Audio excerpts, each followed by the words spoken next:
Hi guys, welcome back to Honest Straightforward Reviews. Today I've got a review of the RTX 3080 Ti by Alienware. It's an OEM version and I just wanted to give you guys a feedback on it. Now think of the RTX 3080 Ti. When it came out there was a lot of negative hype about it because it was getting compared to the RTX 3080. Okay, personally I don't think that's a fair comparison. It should have been compared to the 3090. Before I continue this review and get into everything and tell you then whether it's worth it or not, I would like to let you guys know that this channel completely survives on your subscriptions. So if you appreciate that, I'm a one-man show. All you have to do is subscribe and it'll help out a lot. It doesn't cost you anything. Alright, now this video is comprised of 3 segments. So first I'll just talk about the GPU a little bit and have a bit of a b-roll running of the card itself that I was looking at. Then I'll be looking at some clock speeds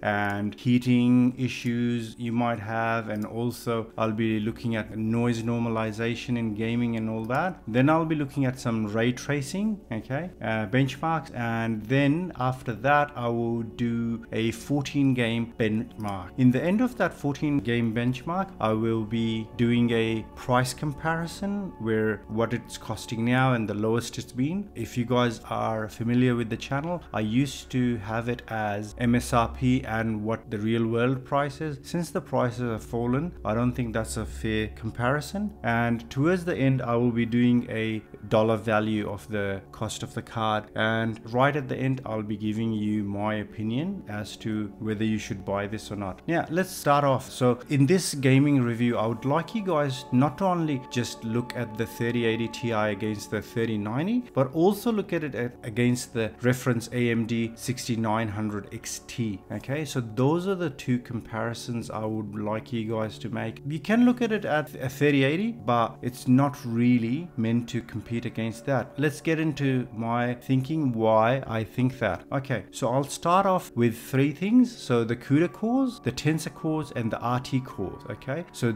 these are the values of the 3080 Ti. So the CUDA cores are 8704, the Tensor core are 272, and the RT cores are 68. When we move on to 3090, it's 10496, 328, and 82. So as you can see, it's quite improved. But when you look at the 3080 Ti, it's 10240, 320, only 8 difference, and 80, which is only 2 difference. So it's a card that is meant to compete against the 3090 without that cost, without that VRAM buffer. That VRAM buffer is needed for people who do a lot of production and 3-dimensional work and things like that, not for people who are gaming. Let's look at the memory as well. So the memory on the 3090 is a whopping 24 gigs, and on the 3080 Ti it's half that, which is 12, and it's on one side of the PCB, it's not behind it, which I think is really good because we have a lot of issues with cooling it properly on the back. Let's look at another thing, that's the bandwidth, which is 760 for the 3080, whereas it's 936 for the 3090, and it's 912 for the 3080 Ti. So as you can appreciate, it's a card that is punching up above its weights with the 3090. Looking at the bus memory as well, 320 bits for the 3080, and both the 3090 and the 3080 Ti get 384 bit. Now that we've got that out of the way, let's look at first of all the clock speeds. I've got 2 graphs for you guys. I like the second graph, but some people prefer the first graph. You can pause through it to have a proper look at it. So the first graph shows you the 3080, that's at 1440 megahertz, okay, whereas the 3080 Ti is 1365, but remember the bandwidth is faster, and that's really close to the 3090, which is at 1400. Some say 1395, I've seen it at 1400 mostly. The boost clock is 1665, and the boost clock for the 3090 is 1700. If you're looking at AMD and going, wow, the boost clock on them is so much better, and the gaming clock, they run GDDR6, whereas these guys run, the Nvidia ones run GDDR6X, which is a faster memory. Next we're looking at the temperatures, okay, So if you've got the normal auto version where you want the card to run really silently, it's about 35 decibels and it runs up to 81 degrees, which is quite hot. If you have it at about 60, it goes to 49 decibels. So it is a noisy card, as you guys can see, and the temperature only drops by about 9 degrees. Full blast, between 80% and full blast is what I would probably run it at. 80% would be my best bet because you get a real reduction. However, the noise is 55, which is quite high, and even 60 for full blast. Between full blast and 80%, there's not much of a gain in the card being cool. However, it is a increase in noise, and the human ear after about 40, it gets really loud for us. So this is a very noisy card. It's not a quiet card at all. So this is a card, if you're looking to get a cheap card and you wanted to get this card and then putting a all-in-one water cooler on it, that'll be something you can look at. Now let's look at some of the other RTX 3080 Ti's. These are some other RTX 3080 Ti's which have their fan normalized at 40, and I wanted to see what temperature that produced in the card being run. Okay, so I've got quite a few. Okay, and what I've also included is the Alienware OEM in overclocked and undervolted. So I've undervolted it quite a bit as well, and it's been overclocked as well. So when it's being undervolt, 57 degrees, whereas at normal it's at about 74 degrees, which is quite hot, guys, especially when you look at cards like the Asus Strix OC, which is 51 degrees. However, having said that, that card is really expensive. If you wanted to look at something that is very good, probably look at the EVGA FTW3 Ultra. They're a reasonable card which is really cool as well. Let's look at the 3080 Ti's and the maximum overclock that I was able to achieve in terms of megahertz. So the Asus Strix OC went up to 2021. The Alienware, look, it was a bit hard for me because without playing around with it too much, it went to 1840 megahertz, which is not bad. The EVGA FTW3 Ultra went to 1980, and the Zodiac AMP Holo went to 1890. Now, given you can probably tinker with these cards, undervolt them, push them a bit further, and they could get more megahertz out of it. I can get up to 1980 from the Alienware OEM card that I have here, and that's by undervolting and really tinkering with it for the game. But that's a lot of work. You might not want to do that. So the next slide I have for you guys is the cooler comparison. How does the cooler perform with the fan normalized at 40 decibels? Okay, so I've normalized it for all. So when I have nothing playing, the power consumption for the RTX 3080 Ti is at about 16 watts. When I go to 4K video, it goes up to 28 watts, and if I'm gaming, it can pull through about 358. And if you look at that again, that's the same sort of message that I'm trying to get across to you guys. Look at that, and the 3090, they're about the same, whereas the 3080 is quite a bit less than that. And if you're looking at the 6900 XT, the 6900 XT makes more sense if you're gaming on it. It has a reduced power usage. However, when it's idling and things like that, it has an increased power capacity, especially when you're playing videos. The first game that I've tested ray tracing on, it's at full HD. Okay, so it's something that's CPU bound. I've looked at the average FPS and the minimum FPS. I normally don't look at the minimum FPS, which is something that is really important to do if you're sussing games out. That's where the dips are. However, for these ones I have, but for normal I just look at the FPS. So if you're looking at the Alienware GPU, it's doing a decent 92, which is about the same as the 3080. Not really impressive, not really using all those tensor cores and the RT cores, and the minimum FPS is really good though. That's where you see the improvement in the Alienware RTX 3080 Ti.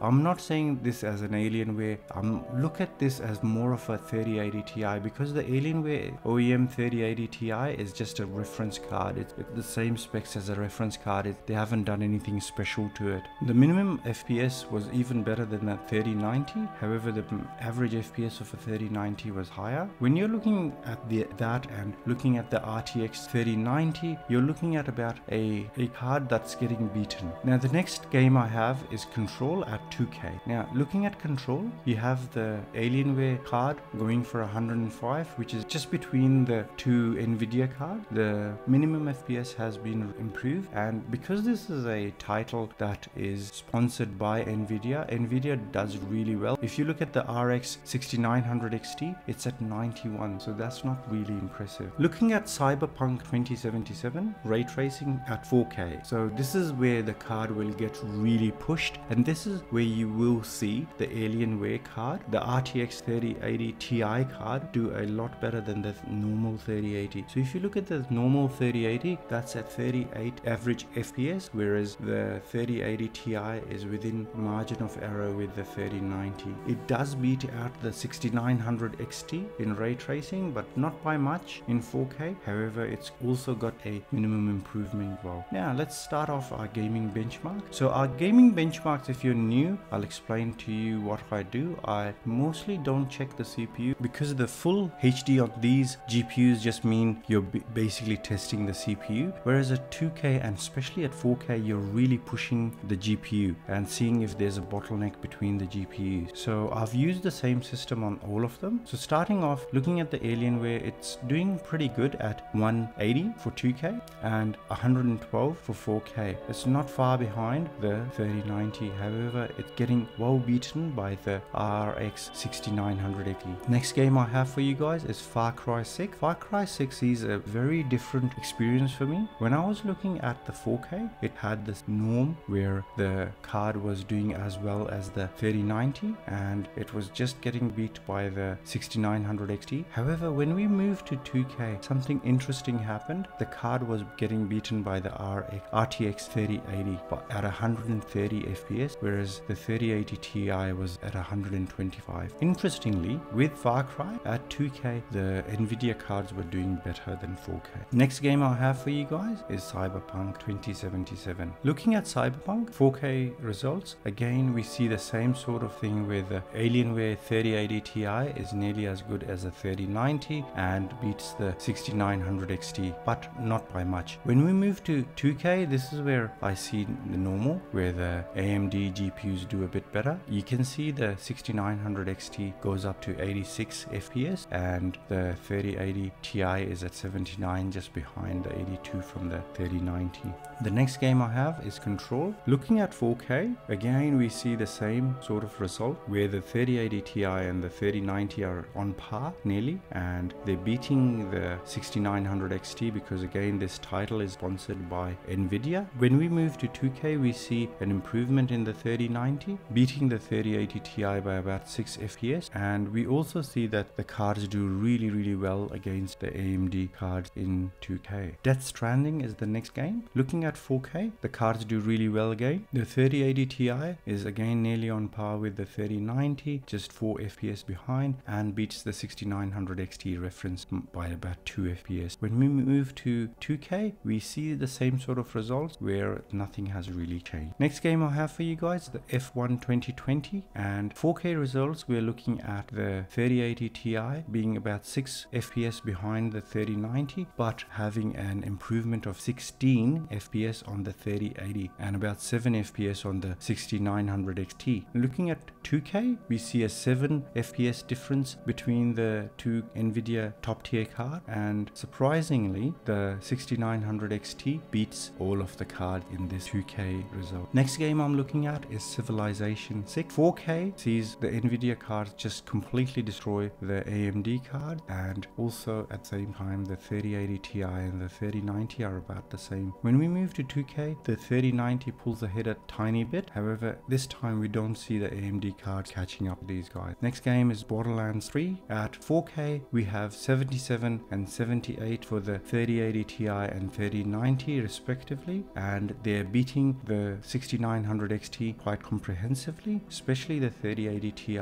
with 10 FPS on the 67. When we move to 2K, we see the 3080 Ti at 111 FPS, which is nearly on par with the 3090's 113. Going on to Doom Eternal. Doom Eternal, we see that the same result where the 3080 Ti is a really powerful card and keeps up with the 3090, beating the reference 6900 XT. When we move on to 2K, we see the same sort of result, comprehensively beating all the cards except for the 3090. Next game I have for you guys is the Shadow of the Tomb Raider. In the Shadow of the Tomb Raider, you see that the 3080 Ti again is quite the same story, but a bit behind the 3090 and not that far ahead against the 3080, but it's quite far ahead against the 6900 XT. When we move on to 2K, we see a bit of a difference, and the RTX 3080 Ti also catch up to the 3090. But surprisingly, the 6900 XT does quite well here with 153 FPS. Next game I have for you guys is Division 2. Division 2 sees the same sort of result where Nvidia cards are getting beaten and the RTX 3080 Ti does quite well. Moving on to 2K, the RTX 3080 Ti really catches up the 3090 and leaving the 3080 behind, and also the AMD GPU. The next game I have for you guys is Horizon Zero Dawn. Horizon Zero Dawn sees the same story, however here I'd like you guys to notice how far the 3080 Ti jumps ahead of the 3080, which is about 14 FPS, which is quite big at 4K, and they beat both the AMD cards. When we move on to 2K, we see the same kind of result, however we see the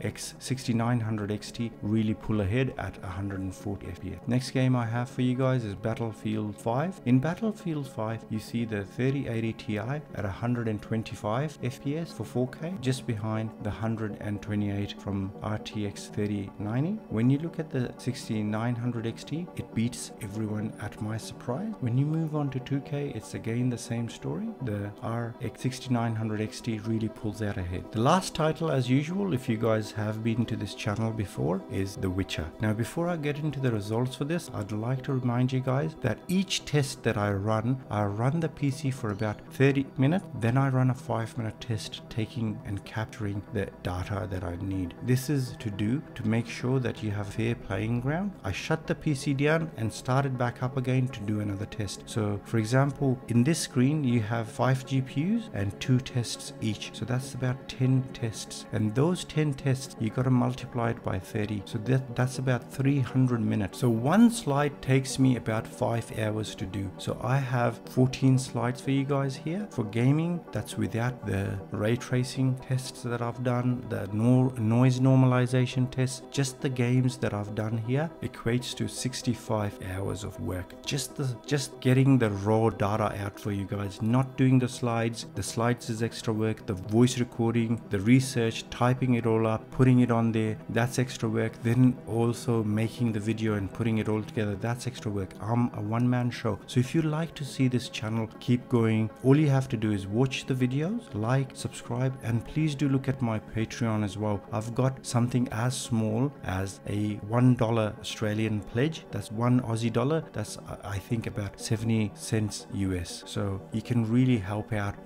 I've got other tiers as well, 3-4 tiers where you can get a cup, a shirt, and hoodie and things like that. Please go look on Patreon. If you're even just having a look, that'll really help out. Now let's get into Witcher. So at 4K, we see again the same sort of results, but to my surprise, the 6900 XT were quite behind in this. When we go to 2K, it's the same exact story. The 3080 Ti does quite well. Let's get an average of all the games. Look, this is where I think we get a normalized result, whereas some games are sponsored by Nvidia, where Nvidia graphic cards do better than the 6900 XT. Some where the AMD have been the sponsor, so they do a bit better. So let's look at the average. So the average gives us the whole story, where the 3080 Ti is about over 10 FPS better at 4K than the 3080, and it's only behind by less than 2 FPS margin of error behind the 3090. When we look at the 6900 XT, we're looking at about a over 6 FPS improvement in the 3080 Ti. When we move on to 2K, we see again that the 3080 Ti beats the 3080 by about 10 FPS. It's behind the 3090 by about 4 FPS, but beats out the 6900 XT by about 3 FPS. Let's look at the pricing. So surprisingly, the prices have really come down. So this is where I would like you guys to really look at the 3080 as well. So the 3080 costs around $1263 at the moment, but I have seen it as low as $1085. That's a bargain price for the 3080. It's really cheap. Looking at the Alienware RTX 3080 Ti, Ti. It's a really hard price to get for it. So what I did was just get a price for a 3080 Ti non-reference. So this is non-reference. It'll have a better performance. It was hard to get this result. So the price that I've seen for a 3080 Ti is at the moment is about 1800 Aussie dollars. So these are all in Australian dollars, and I've seen it as low as 1700. The 3090 at the moment in Australia is around 2700, but I've seen it as low as 24. Let's look at the dollar value when it comes to 2K, and we look at the current cost. So the current cost for the 3080 is very economical. It's the most economical out of all the cards, $7.97, and especially if you're looking at the 3080 Ti. However, the 3080 Ti is a pretty good value, which is at about $2 more for your frames per second, which is a lot better than the 3090. It was on par with the 3090 most of the time, and it costs about $5 less than the 3090. When we move on to the lowest price that you can get them for, still the 3080 Ti is a pretty good value for money, but the best out of them is the 3800 XT that I've seen around for $6.74. The last slide I have for you guys is 4K value for money. So this is how much you're paying for your FPS. So we see again the 3080 doing quite well, the 3080 Ti doing really well, especially against the 3090. The 3090 at 4K, you're paying nearly $10 more for every. Even when you consider the 3090 at the lowest price, it's still quite expensive at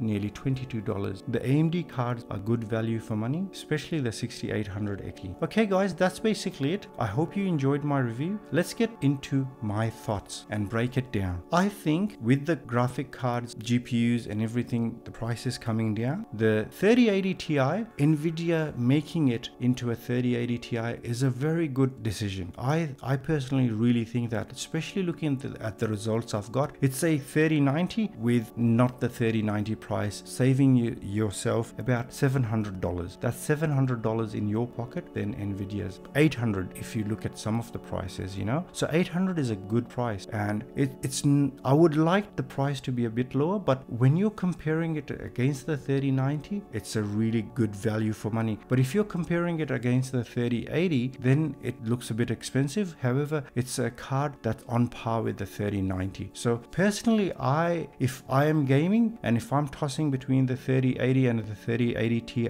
and I want the bit of a better grunt, a bit more power, I want that extra oomph, I would go for the 3080 Ti. But the 3080 at the moment has a really good value to it. However, with the 10 gig of VRAM, it does fall behind a bit. The 12 gig of VRAM, I've always said it on this channel, at the moment is really good. It's really nice. I think it should be good for the next 2-3 years. The 16 gig of VRAM is overkill. I would have rather seen a bit more RT cores in the 6900 XT rather than 16 gigs of VRAM, especially with the 6800 XT. Personally, I would not get the Alienware RTX 3080 Ti. I don't think it's a really good card. The only way it's good is, yes, I found that it can be overclocked quite a bit. It was a good card in that sense, but it is a very noisy card. The fans are not quiet at all. As soon as it starts spinning a bit to try and keep it cool, it gets really noisy, especially if it's in that Alienware heat box that they sell, like the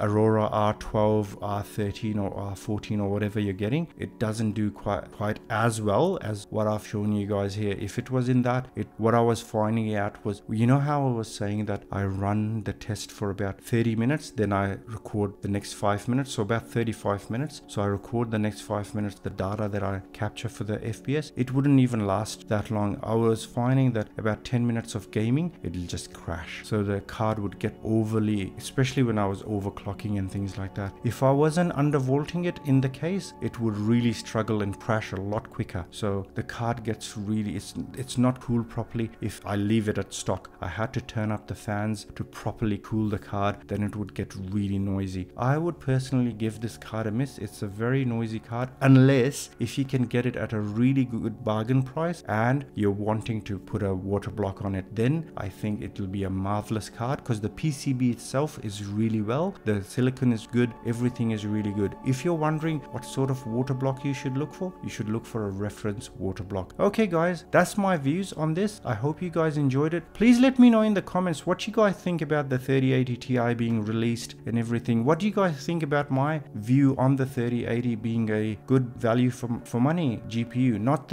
just the Alienware? And also, what do you think about Alienware and how it's going with their GPUs? But that's all of the industry at the moment. They're not doing that good with cases. If you're buying a pre-built case, they're not the best. But what I have done is harvested it here and showed you guys whether it's value to harvest it. Anyways, thank you for watching it to the end. I really appreciate it. I hope you guys have a great day. Please do drop me a like and a comment letting me know how I do in these videos. Thank you. Take good care. Bye bye.